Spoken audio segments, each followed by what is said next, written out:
Muslims all around the world know about the Dajjal. No matter whom you ask, they know what the Dajjal is and what its implications are. Even the least informed Muslims out there know something about the Dajjal. The Dajjal is not only a big scare story, an airy prophecy. Enemies of Islam, spreaders of corruption within Islam or outside of Islam, are also frequently accused of being a Dajjal or the Dajjal.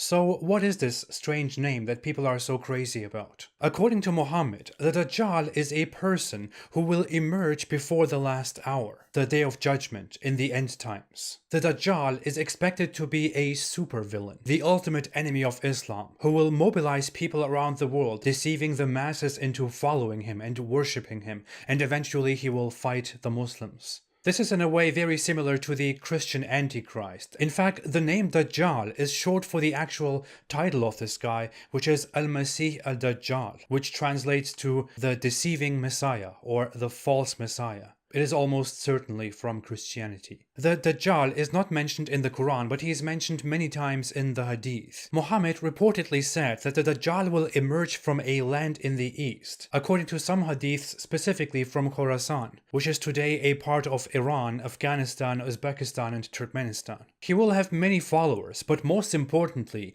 he will have a lot of Jewish followers. Surprise, surprise. How could we possibly get through an Islamic scare story without having Jews as villains?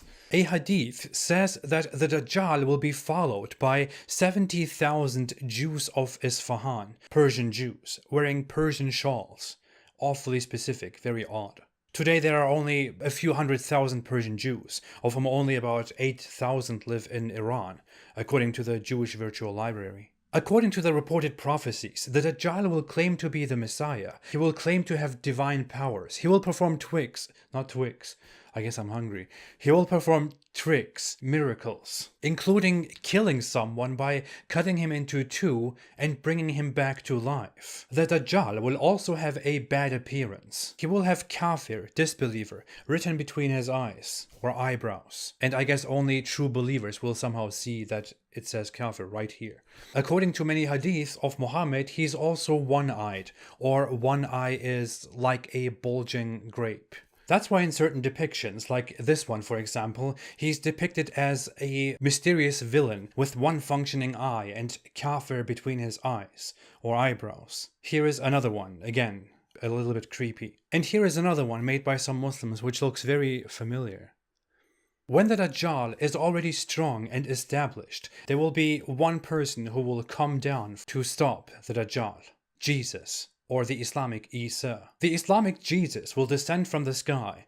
He will break the cross and kill the pig. He will be a very bloody jihadi Jesus, and then it will not be long until the day of judgment. Now, having gone through this, there are many problems with this entire narrative about the Dajjal. There are some hadiths in which Muhammad describes the events of the appearance of the Dajjal, and what he describes is that at that time, the Muslims will be fighting the Romans in Syria. A third of the Muslims will flee from the battlefield, another third will die, and the remaining third will be victorious. They will march and they will conquer Constantinople. And then, while the Muslims would be celebrating their victory, the Dajjal would appear. The Romans, or the Eastern Roman Byzantines, were indeed in Muhammad's time the powerful neighbors, and they were controlling Constantinople, the desired city. Over the next centuries, the Muslims had wars with them and expanded further into Roman Byzantine territory. And eventually the Muslim Ottomans conquered Constantinople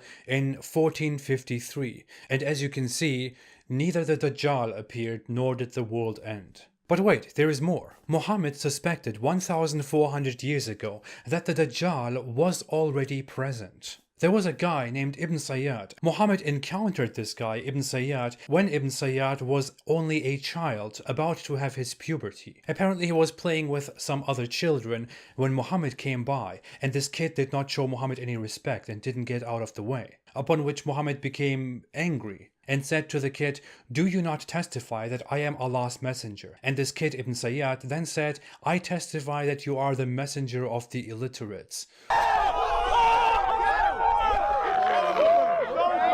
The kid then said, "Do you testify that I am Allah's messenger?" And Muhammad denied that and said, "I only believe in Allah and his messengers."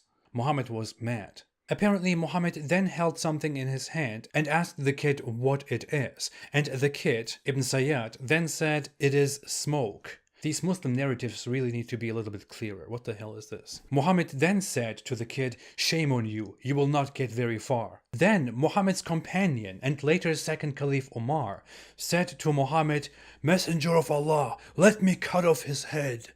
A child about to hit puberty. Muhammad, however, did not allow it, saying that if this guy is indeed the Dajjal, then he will not be able to overpower him, and if he's not the Dajjal, then he will have killed some random guy. Later, however, Muhammad apparently came to spy on this kid and hid in a garden. But then Ibn Sayyad's mother caught Muhammad and said, "Muhammad is here." Muhammad then left and told his followers that the Dajjal is one-eyed, which implies that Ibn Sayyad probably also was one-eyed. So Muhammad clearly thought that this kid was the Dajjal. He obsessed over him. And Omar even wanted to kill the kid. And all that just because this kid didn't get out of the way for Muhammad. All of this is entirely authentic by Islamic standards. Ibn Sayyad actually grew up and joined Islam later on, when everybody joined Islam because Islam became victorious. But Ibn Sayyad could never free himself from this label, this burden, placed on him by a paranoid Muhammad. People looked at him all his life as the possible Dajjal. They feared him. According to a hadith, Ibn Sayyad said in one instance that he is sick and tired of how people look at him when he's clearly not the Dajjal, and he said that he wants to hang himself to a tree and commit suicide because he can't take it anymore. Poor guy. And all that just because of Muhammad's paranoia and suspicion that this guy is the ultimate supervillain, the Dajjal. And Muhammad is supposed to be Allah's perfect messenger, inspired and guided by Allah, bearer of the absolute truth.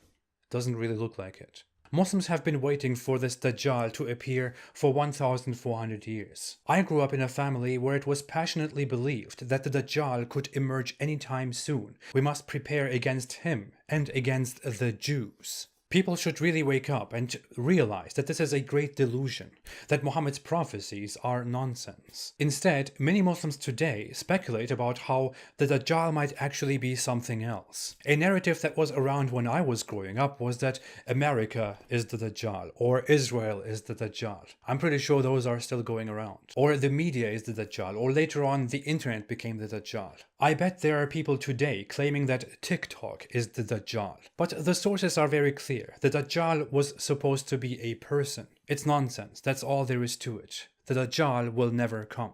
Thanks for watching. If you like this video, don't forget to subscribe, to like, and to share the video. Most of my videos are not monetized, so you can watch them without ads. If you want to support me and my work, please consider supporting me on Patreon or on apostateprophet.com. I will be back soon with more. Have a fantastic day and please stay away from Islam.